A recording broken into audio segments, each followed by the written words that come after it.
Our customer centricity is all about the business system. It's all about the organizational, operational model that enables us as a company to design and to deliver a unique and distinctive customer experience.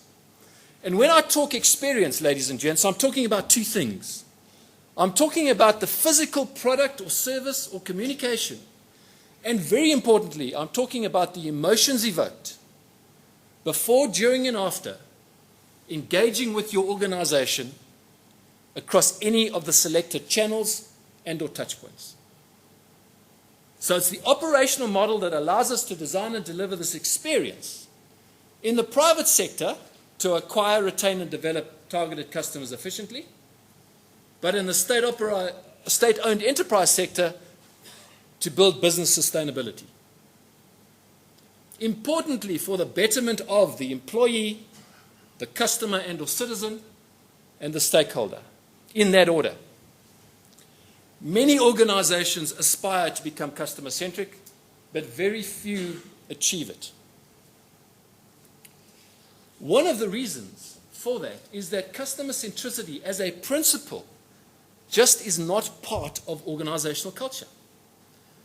We may be able to point to the banners in the meeting rooms that talk about customer focus.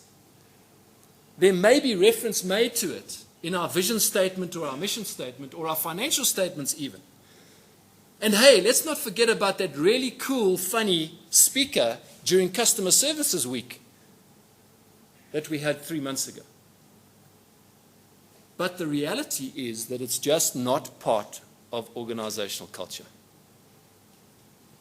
It's just not part of the organizational DNA. It's not part of the genetic code that drives the characteristics and the behavior of our organization.